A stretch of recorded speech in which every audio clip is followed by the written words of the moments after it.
ومعشوقه مخبرا وآمرا إن الله وملائكته يصلون على النبي يا أيها الذين آمنوا صلوا عليه وسلموا تسليما اللهم صل على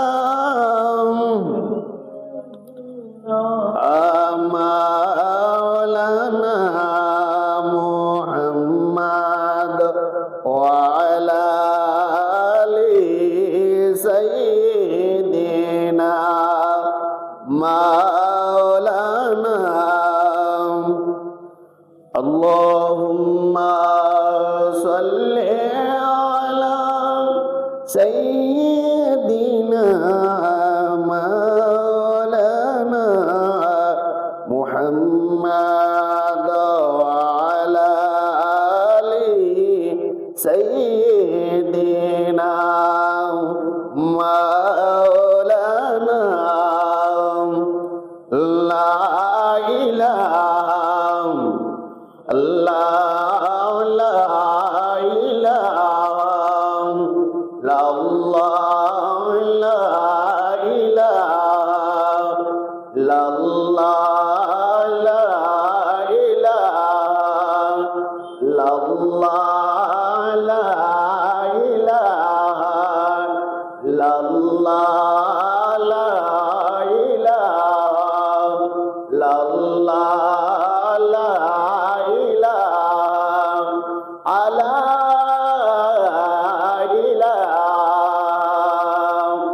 إلا الله محمد رسول الله صلى الله عليه وسلم سبحان الله والحمد لله سبحان الله والحمد لله لا إله إلا الله سبحان الله والحمد لله سبحان الله والحمد لله لا إله إلا الله তুমি বাঁচাও তুমি মারো অবিরত ক্ষমা করো তুমি বাঁচাও তুমি মারো অবিরত ক্ষমা করো ধরার যে জন তাকে ধরো ধরার যে জন তাকে ধরো তোমার মোটই সবই আল্লাহ সুবহানাল্লাহ ওয়ালহামদুলিল্লাহ সুবহানাল্লাহ ওয়ালহামদুলিল্লাহ লা ইলাহা ইল্লাল্লাহ তোমার জিকে পড়ে অবাধ্য হয় কেমন করে তোমার জিকে পড়ে অবাধ্য হয় কেমন করে খুঁজে না পাই কোনো বাসায় খুঁজে না পাই কোনো বাসায় শুকুর গুজার তুমি আল্লাহ সুবহানাল্লাহ ওয়া walhamdulillah, subhanallah walhamdulillah, la ilaha illallah, subhanallah walhamdulillah, subhanallah walhamdulillah, la ilaha illallah, la ilaha illallah। সকলে বলে আলহামদুলিল্লাহ। আল্লাহু আকবার, আল্লাহু আকবার, লা ইলাহা ইল্লাল্লাহ, আল্লাহু আকবার, আল্লাহু আকবার, ওয়ালিল্লাহিল হামদ। আল্লাহু আকবার, আল্লাহু আকবার, লা ইলাহা ইল্লাল্লাহ, আল্লাহু আকবার, আল্লাহু আকবার, ওয়ালিল্লাহিল হামদ। সম্মানিত আজকের ঈদুল ফিতরের মুসল্লিয়ান কেরাম, আল্লাহ প্রেমিক, রসুল প্রেমিক, অলি প্রেমিক নওজোয়ান যুবক ভাইয়েরা, বিশেষ করে পর্দার আড়ালের মা ও বোনেরা, সকলের প্রতি আবারও আমার সালাম, আসসালামু আলাইকুম ওয়া রাহমাতুল্লাহি ওয়া বারাকাতুহু। মহান রব্বুল আলামিনের কাছে শুকরিয়া, আল্লাহ পাক রব্বুল আলামিন আমাদেরকে একটি মাস শ্যাম সাধনা করিয়া আল্লাহর শুকরিয়া আদায় করার জন্য 2 রাকাত ঈদুল ফিতরের নামাজ পড়ার আল্লাহ সুযোগ করে দিয়েছেন শুকরিয়া হিসাবে। সেজন্য মহান রব্বুল আলামিনের কাছে আমরা শুকরিয়া আদায় করি। সকলে বলি আলহামদুলিল্লাহ। লক্ষ কোটি দুরূদ ও সালাম সেই নবীজির কদম মোবারকে, যিনি হায়াতুন নবী, যিনি জিন্দা নবী, যার কারণে আমরা ঈদুল আজহা পেলাম, ঈদুল ফিতর পাইলাম, মাহে রমাদান পাইলাম। আল্লাহ পাক রব্বুল আলামিন 18,000 মাখলুকাত সৃষ্টি করেছেন, যার উসিলা করে সেই নবীজির উম্মত বানায়া আমাকে আপনাকে এই পৃথিবীতে প্রেরণ করেছেন। সেজন্য মহান রব্বুল আলামিনের কাছে আমরা শুকরিয়া আবারও জ্ঞাপন করি। সকলে বলি আলহামদুলিল্লাহ। আমার যুবক ভাইয়েরা, মুসল্লি বাবাজিরা, সবার অবগত আছে আজকে ঈদুল ফিতরের দিন, আমরা ঈদুল ফিতরের নামাজ আদায় করব। সবার মনের মধ্যে আনন্দ, ঈদ মানে আনন্দ, সুবহানাল্লাহ। ঈদ মানে আনন্দ, ফিতর মানে ভঙ্গ করা, ভেঙে ফেলা, সুবহানাল্লাহ বলে। কারণ রোজা ভেঙে আল্লাহ হুকুম করেছে তোমরা রোজা রাখো, আবার আল্লাহই হুকুম করেছেন যে তোমরা রোজা ভেঙে আমার শুকরিয়া আদায় করবাই 2 রাকাত নামাজ পড়ে, সুবহানাল্লাহ বলে। তাই আমরা গতকাল আর রোজা রাখি না, না রেখে রোজা ভেঙে এই শাওয়াল মাসের প্রথম তারিখ আজকে, সেই তারিখে আমরা নামাজ পড়ার জন্য আমরা দলে দলে কাঁধে কাঁধ রেখে একসাথে তাকবীর দিয়ে আমরা মসজিদের দিকে আসতেছি একমাত্র আল্লাহর শুকরিয়া আদায় করার জন্য। আওয়াজ করে বলেন ঠিক কিনা? আমার বন্ধুরা, আমরা যখন বাড়ি থেকে বাহির হব, একটা জিনিস সবসময় মনে রাখবেন, তাকবীর দিয়ে দিয়ে আসবেন। আল্লাহু আকবার, আল্লাহু আকবার, লা ইলাহা ইল্লাল্লাহ, আল্লাহু আকবার, আল্লাহু আকবার, ওয়ালিল্লাহিল হামদ। এই তাকবীরটা দিয়ে ঘর থেকে বাইর হবেন। আমার নবী, আপনার নবী রাহমাতুল লিল আলামিন নবীজি ফরমান, উম্মত তোমরা যখন ঘর থেকে বাহির হইবা, তোমরা মনে করো না তোমাদের রাস্তাঘাট সাধারণ রাস্তাঘাট, ইটের সুলিং, সেইটা মনে করিও না। এই ইটের সুলিং নয়, এটা আল্লাহ পাক রব্বুল আলামিন তার কুদরতি ফেরেশতার দ্বারা কার্পেট বিছাইয়া বিছাইয়া রাস্তার মধ্যে দিয়ে চারিদিকে তোমাদেরকে স্বাগতম জানাচ্ছে। সুবহানাল্লাহ বলেন, সুবহানাল্লাহ। তোমাদেরকে কি জানাচ্ছে? স্বাগতম জানাচ্ছে। যে তোমরা একটি মাস শ্যাম সাধনা করেছো, আল্লাহর হুকুম মেনেছো। আল্লাহ বলেছেন তোমরা সুবহে সাদেক থেকে সূর্যাস্ত পর্যন্ত কোনো পানাহার করিও না, যৌন চাহিদা মিটাইও না। যতগুলা আল্লাহ নিষেধ করেছেন ওইগুলা থেকে বিরত থেকে আমরা শুধু একটি মাস আল্লাহর শুকরিয়া আদায় করার জন্য আমরা শ্যাম সাধনা করেছি। ওই ফেরেশতারা এই সকাল থেকে ওই রাস্তাঘাটে দাঁড়ায়া দাঁড়ায়া আমাকে আপনাকে শুধু রাস্তাঘাটের মধ্যে কার্পেট ফালাইয়া আমাকে আপনাকে স্বাগতম জানাচ্ছে। সুবহানাল্লাহ বলেন, সুবহানাল্লাহ। শুধু স্বাগতম জানান নাই তাই নয়, তারা আল্লাহর কাছে মাগফিরাত কামনা করতেছেন। সুবহানাল্লাহ বলে। হয়তো আমরা দেখি না, আমরা মনে করতেছি রাস্তাটা সাধারণ রাস্তা। আমার বন্ধুরা, এই জন্য রোজাদারদের জন্য খুশির সংবাদ, আনন্দের সংবাদ। আল্লাহ পাক রব্বুল আলামিন তার ফেরেশতারা, একদল ফেরেশতারা আল্লাহর কাছে বলে যে রাস্তার মধ্যে দাঁড়াইয়া আল্লাহ পাঠাইছেন, যাও তোমরা গিয়ে বলো, হে মুসলমানগণ, তোমরা আল্লাহর কথা মেনেছিলা। বলেন না সুবহানাল্লাহ।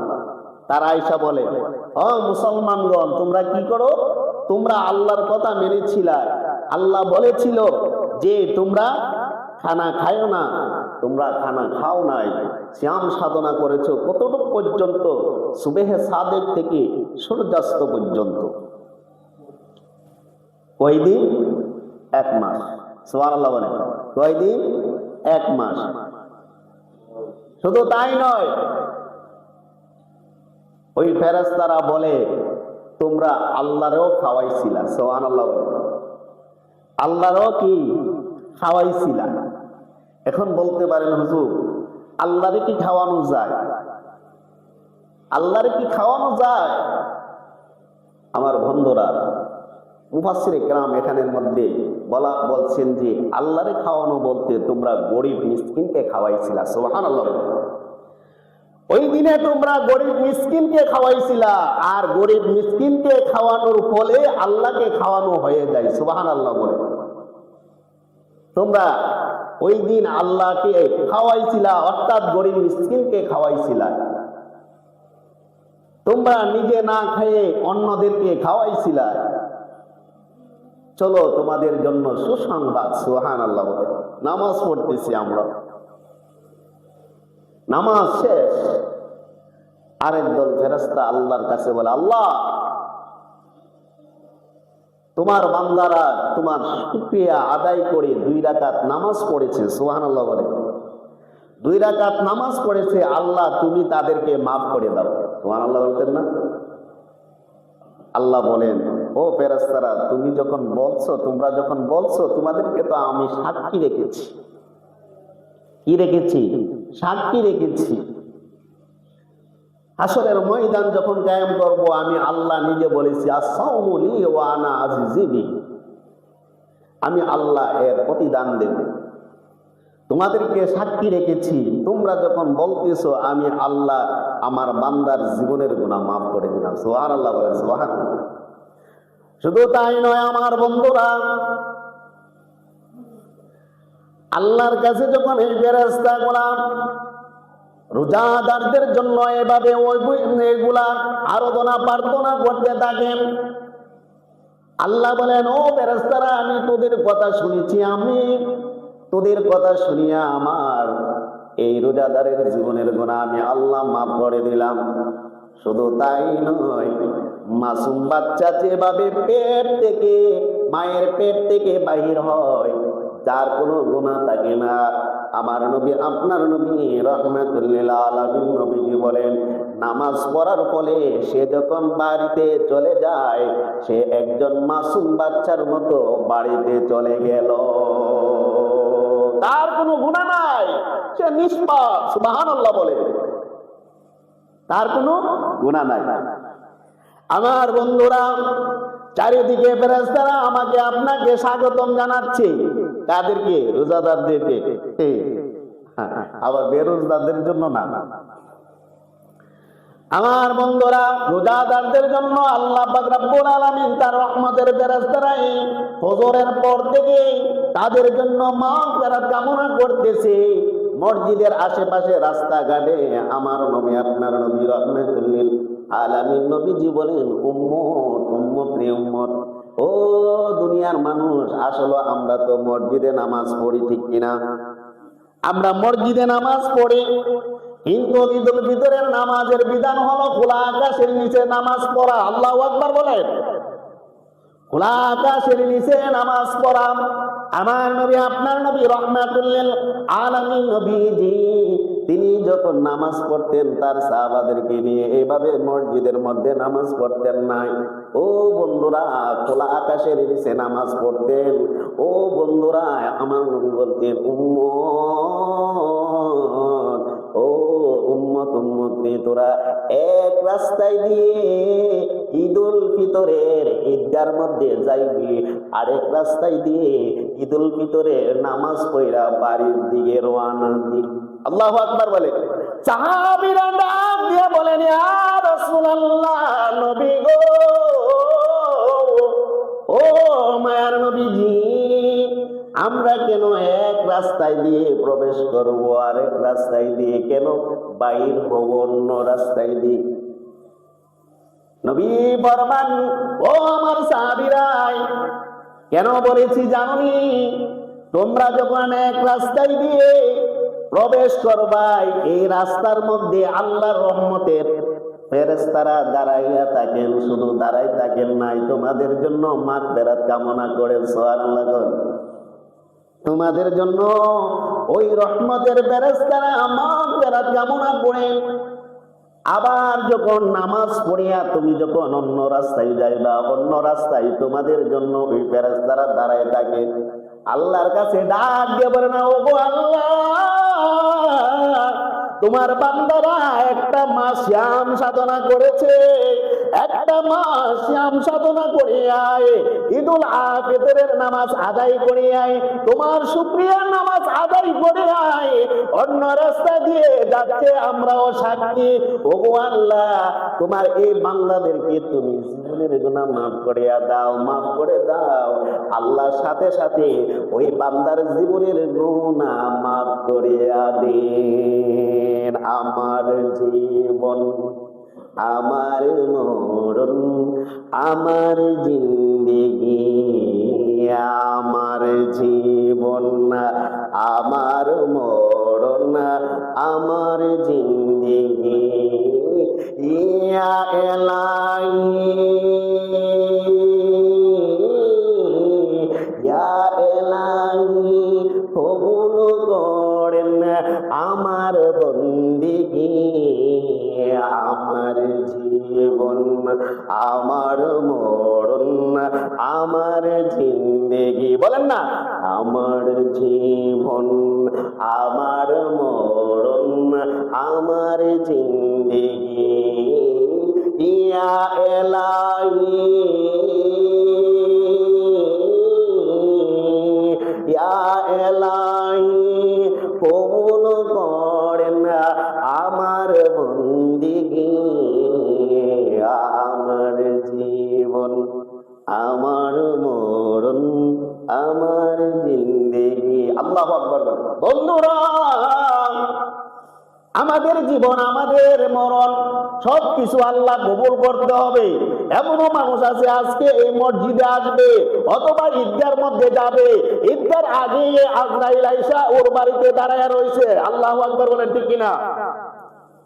আজরাইল আইসা দাঁড়াই লইছে যে তোমার আর ঈদের নামাজ পড়তে হবে না, তোমাকে নেওয়ার জন্য আমি হাজির হয়ে গেলাম, ঠিক কিনা? আছে কি আছে না? আপনারা দেখেছেন ঈদের 2 দিন আগে সদরঘাট লঞ্চের মধ্যে 2টা মানুষ মারা গেছে। ও বন্ধুরা, একটা লোকটা, একটা ছেলে তার মারে কল দিছে, মা কল দিছে ছেলের কাছে, ছেলেরে তুই কোথায় আছো? ও আমি তো সদরঘাটের মধ্যে আছি, ও এই কিছুক্ষণের মধ্যে আমি লঞ্চের মধ্যে উঠবো, আমি কিছুক্ষণের মধ্যে লঞ্চের মধ্যে উঠবো। এই কথা মারে জানাইয়া দিলেন। কিন্তু ঠিকই লঞ্চের মধ্যে উঠলো, আল্লাহর লীলা খেলা বুঝা বড় দায়।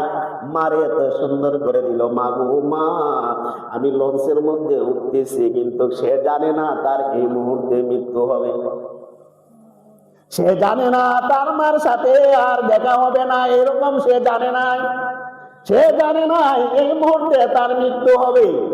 কিন্তু দেখা গেল ওই লঞ্চের সাইডের মধ্যে দাঁড়াই গেল প্রচুর মানুষ। আরেকটা লঞ্চ আইসা আর এই লঞ্চটারে একটা ধাক্কা মারলো। ধাক্কা মারার সাথে সাথে লঞ্চটা যখন এইভাবে যায় কিনার দিয়ে, ওই লোকটা দাঁড়াইছিল দুইটা লোক।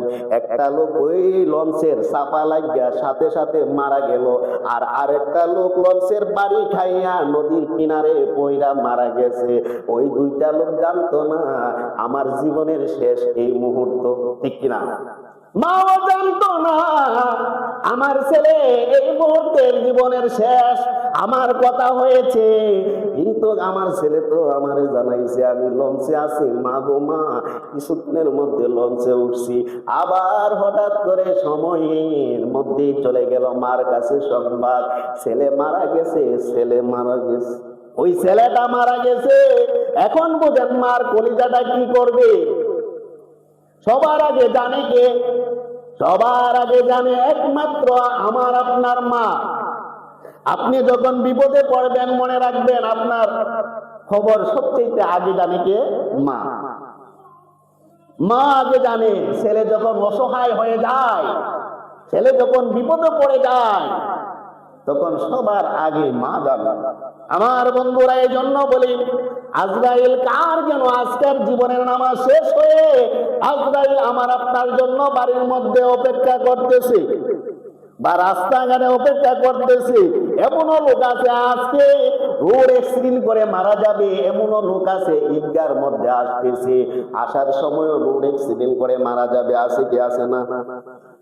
এজন্য বন্ধুরা আমার, রাস্তাঘাটে চলাফেরা করবেন সাবধান সাবধান, আল্লাহকে স্মরণ করবেন।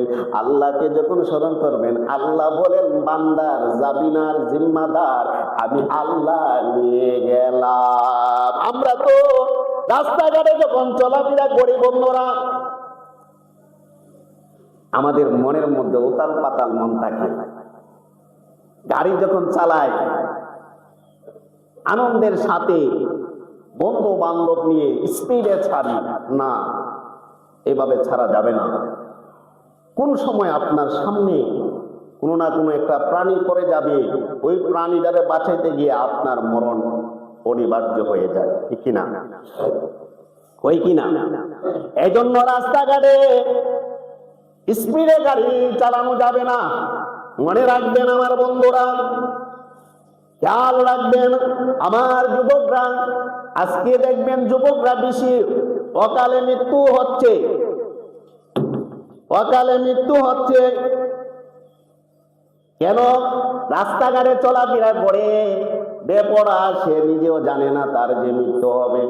এমনও কি আছে টিকটক করার জন্য রাস্তাঘাটে চলাফেরা করে মোটর সাইকেল স্পিডে ছাড়ছে, সে ক্যামেরা নিয়ে এইভাবে মোবাইল নিয়ে টিকটক করার জন্য এইভাবে দাঁড়ায় থাকে, হঠাৎ করে সে পড়ে যায়।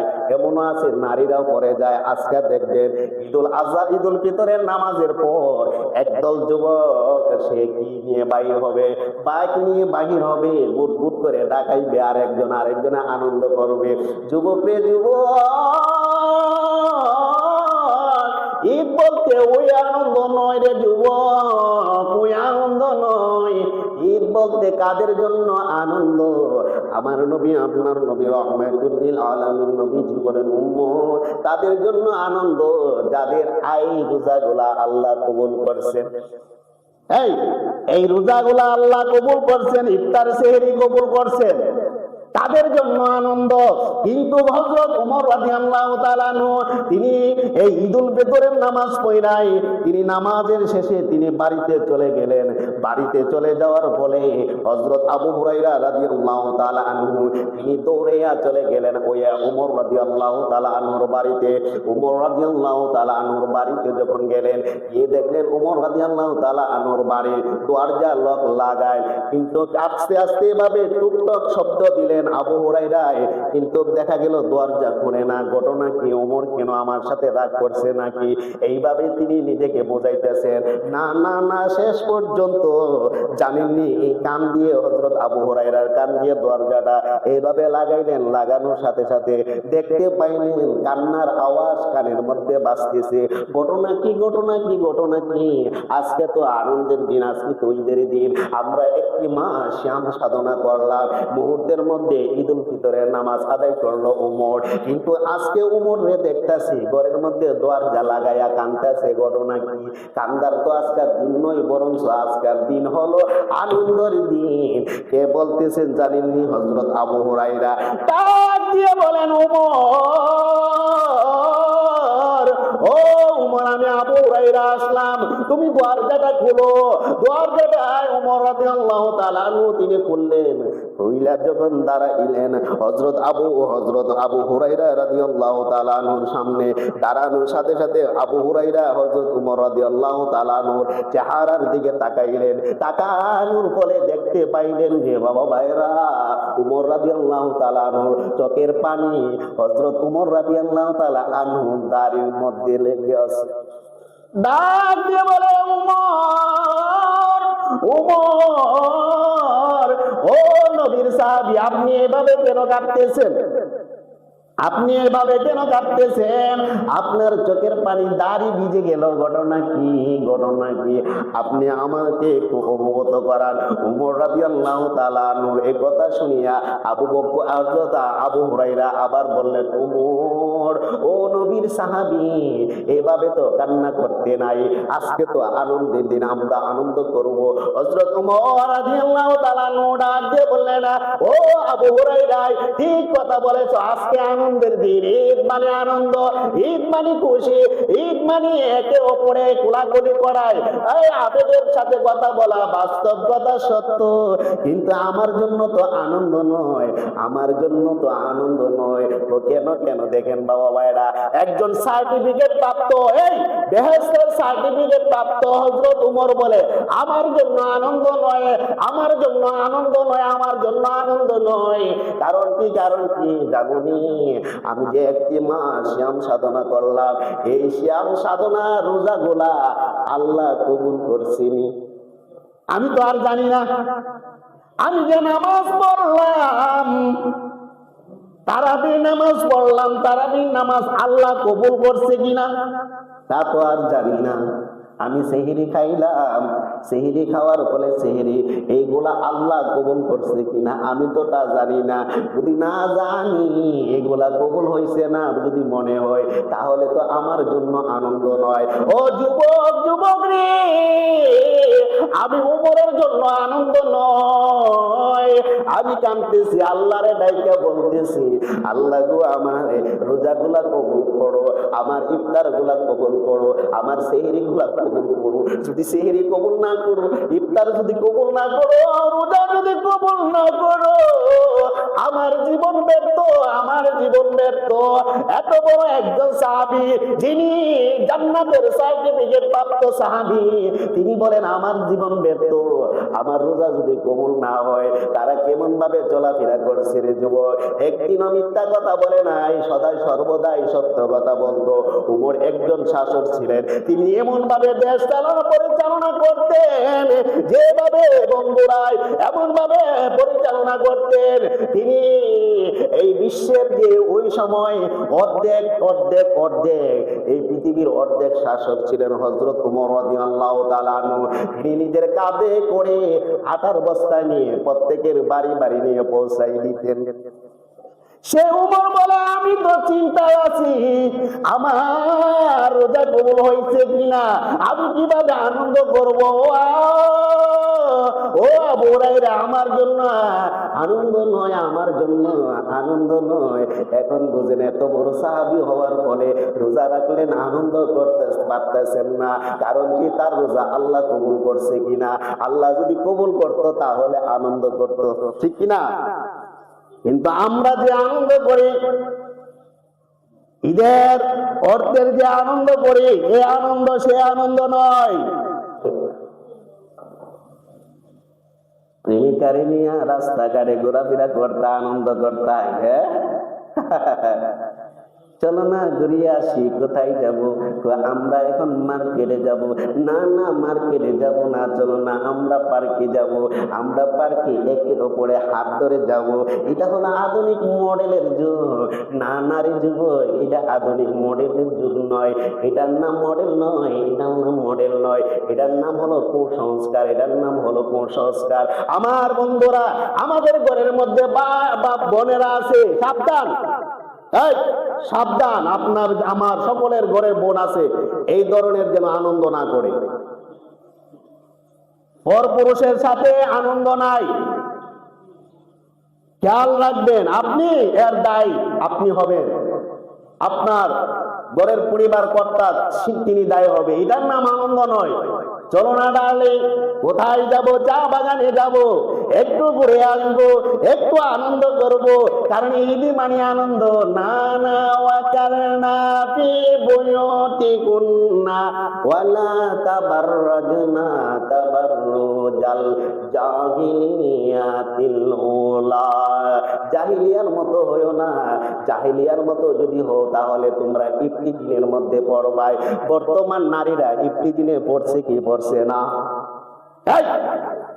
আপনারা জানেন কি না, একটা ছেলে নিজের গলার মধ্যে ছুরি লাগাই দিয়েছে বউর অত্যাচারে। মার্কেটে গেল, মার্কেটে যাওয়ার ফলে চট্টগ্রাম ঘটনাটা ঘটছে বাবা ভাইরা। ওই মার্কেটে গেল, গিয়ে ওই মহিলাও সাথে গেল, গিয়া জুতা চাইলো, জুতার দাম অনেক, কিন্তু এত টাকা দিয়া সেই জুতা সে কিনে দিতে পারবে না। বললো এত দাম দিয়া আমি পারবো না। তারপরে বললো কেন পারবা না, আমারে কেন বিয়া করছো? এত দামের জুতা যদি না দিতে পারো তাহলে আমারে কেন বিয়ে করছো? এই শুনেন যুবক, কেন আমারে বিয়ে করছো? এই কথা বলার সাথে সাথে তর্ক বিতর্ক শুরু হয়ে গেল। ওই মহিলা পায়ের থেকে জুতা খুইলা তার স্বামীরে আঘাত করতে লাগলো। ও বন্ধুরে, স্বামী নিজেরে সহ্য করতে পারলো না, ওর হাতে পিটা, ওর হাতে মার। এই কথাই তিনি আর নিজেরে সহ্য কইরা নিতে পারলেন না। দৌড় দিয়ে একটা দোকান থেকে ছড়ি নিল, ছড়ি নিয়া গলার মধ্যে পুষ মাইরা নিজের জীবন নিজে দিয়া দিল। নিজের জীবন নিজে দিয়া দিল। আমার বন্ধুরা, আরেকটা দেখলাম যে কাপড় চেয়েছে, কাপড় দিতে পারে নাই। দোকানের মধ্যে ওই মালিকের সামনে জুতা খুইলা ওই পুরুষে আঘাত করলো। এই হলো বর্তমান নারীদের সমাজ, নারীদের কালচার। আমরা কোথায় বাস করি? কোথায় বাস করি আমরা? আমরা নিজেকে নিজে একবার চিন্তা করিনি, নিজেরে নিজে কখনো চিন্তা করি নাই। বন্ধুরে বন্ধু, এই আনন্দ সেই আনন্দ নয়। এই জন্য আল্লাহ বলেন জাহিলিয়ার মতো তোমরা হও না। জাহিলিয়ার মতো যদি হও নারীরা, তোমরা ইফতিজিনের মধ্যে পড়বা। তোমাদের সততা, তোমাদের সতীতা, এইগুলা তোমরা নিজে রক্ষা করবা। ইজ্জতের মালিক আল্লাহ, ইজ্জতের মালিক আল্লাহ। আল্লাহর কাছে চাইবাই, আল্লাহই তোমাদের ইজ্জতকে হেফাজত করবে। আমার বন্ধুরা, তাহলে আজকে আমরা নামাজের পর আল্লাহর কাছে চাইবো, আল্লাহ জীবনের গুনাহ মাফ করে দাও। জীবনে অনেক অন্যায় করেছি, অপরাধ করেছি, জুলুম করেছি, অত্যাচার করেছি, রোজা রাখছি না, নামাজ পড়ছি না, তারাবির নামাজ পড়ছি না, বেতের নামাজ পড়ছি না, ব্যবসা নিয়ে হালি চিন্তা ভাবনা করেছি, এই সংসার নিয়ে চিন্তা ভাবনা করেছি। আল্লাহ আর জীবনে এগুলা করবো না, তোমার কাছে চাইবো, তুমি দেওয়ার মালিক, ঠিক কিনা? এই দেওয়ার মালিক কেডা? আল্লাহ না? চাইবো কার কাছে? আল্লাহর কাছে। আল্লাহর কাছে চাইবে, আল্লাহই দিবে। মানুষের মাধ্যম করে, সুবহানাল্লাহ বলে, মানুষের মনকে খুলে দিবে। দেখবেন এমনও মানুষ আছে, একজন মানুষকে 10,000 টাকা দিয়ে দেবে, সে চাইছে আল্লাহর কাছে, আল্লাহ এখন তো বিপদ, আবার ছেলে মেরে লয়ে কই যাবো। হঠাৎ করে এক লোক আইসা বলতেছে, কেমন আছো, ভালো আছো নি, তোমার চেহারাটা মলি। আমারে তো, আমি তো খুব একটা ইয়ার মধ্যে আছি, কোনো চিন্তা করে না 10,000 টাকা